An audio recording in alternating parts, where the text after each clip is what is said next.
everyone, it's Sasha Salvi, an apprentice here at Skillful. This is the 5th LMI update, which occurs every third Friday. Before I get into it, I wanted to let new listeners know that if they want more information behind what this podcast is about, be sure to listen to the first update linked below.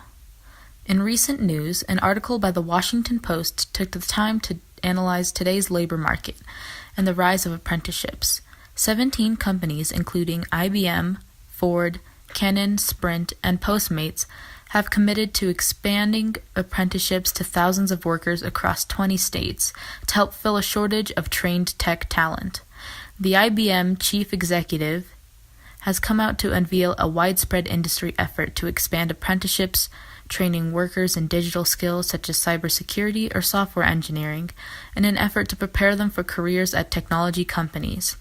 Daryl West, an author of similar ideas, commented, "They provide concrete job skills and connections to new companies that are invaluable in job searches.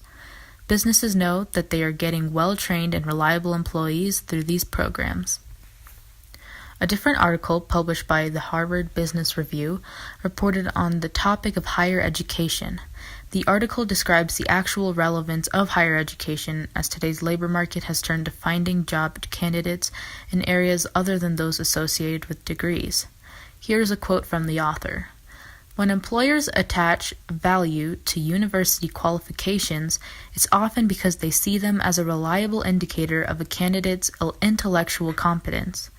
If that is their focus, why not just use psychological assessments instead, which are much more predictive of future job performance and less confounded with socioeconomic status and demographic variables?" Do you agree? Let me know in the comments. Finally, an article by HR Dive reported on the talent trends of 2019. Diving headfirst into the new year, the war for talent continues to rage, and employers are looking for every advantage they can get. Here are the trends of 2019 in descending order, according to HR Dive. Upskilling remains a priority, hiring for potential rather than experience, recognizing talent as consumers, wages, benefits, and flexibility will be key, and tech will be playing a leading role. If any of these trends interest you, click on the link in the transcript to access the whole article. Moving on, a quick BLS report summary. This report is from last month, December of 2018. According to the Bureau of Labor Statistics, the unemployment rate rose to 3.9%. Job gains occurred in healthcare, food services and drinking places, construction, manufacturing, and retail trade. The labor force participation rate, at 63.1%, changed little in December, and the employment population ratio was 60.6% for the third consecutive month. Among the marginally attached, there were 375,000 discouraged workers in December, down by 99,000 from a year earlier. These are workers who are not currently looking for work because they believe no jobs are available for them. Over the years, average hourly earnings have increased by 81 cents or 3.1%. Second, the recent LinkedIn report for December. The LinkedIn Workforce Report is LinkedIn's monthly report regarding hiring, skills, and migration trends of the U.S. They report on major cities such as Denver.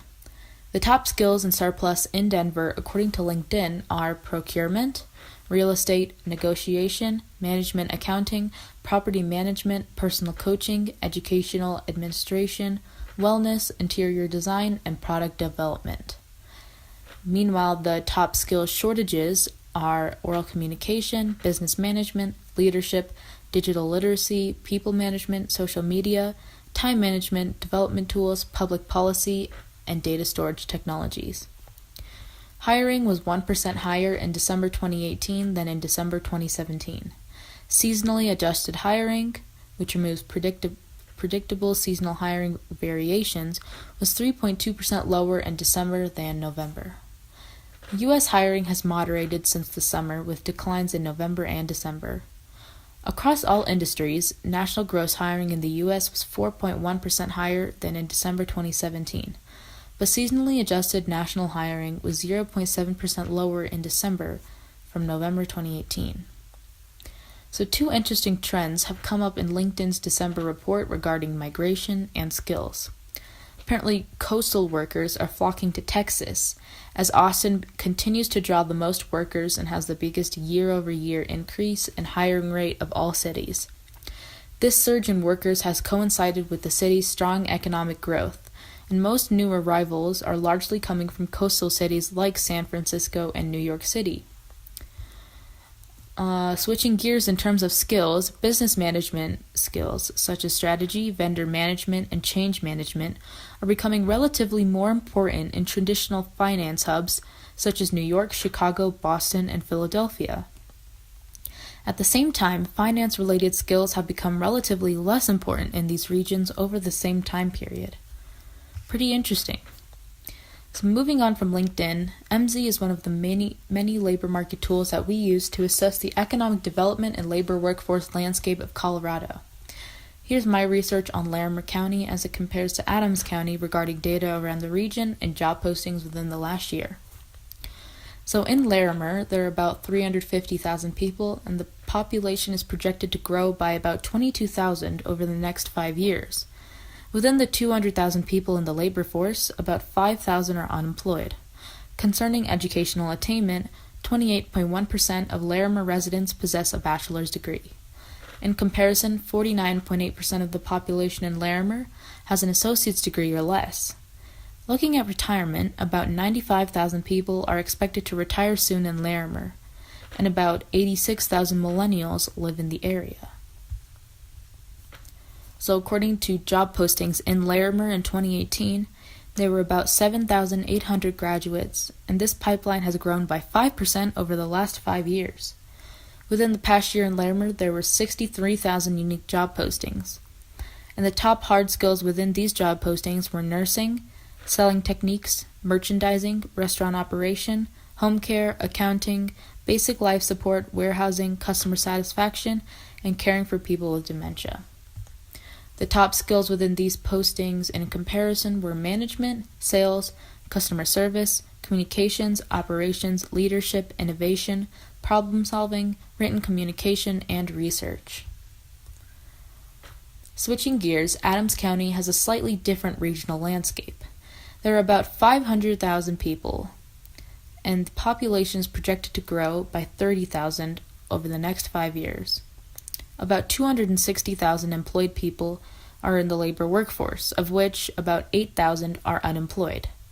Data shows that 59.9% of Adams County residents hold an associate's degree or less, and only 14.5% of residents hold a bachelor's degree. In terms of retirement, 105,000 people are expected to retire soon, and about 113,000 millennials live in the area, slightly higher than the national average. In Adams County in 2018, there were 9,000 graduates, and the pipeline has grown by 6% over the last 5 years. This being said, there were about 108,000 unique job postings within the past year. The top common hard skills go as the following: restaurant operation, selling techniques, nursing, merchandising, accounting, warehousing, customer experience, customer satisfaction, purchasing, and auditing. While the top soft skills in these job postings were management, communications, sales, customer service, operation, leadership, innovation, problem solving, written communication, and interpersonal skills. Thanks for listening, and I hope everyone has a great rest of the week. If you were able to take away anything, found anything useful, or have any suggestions, let me know in the comments.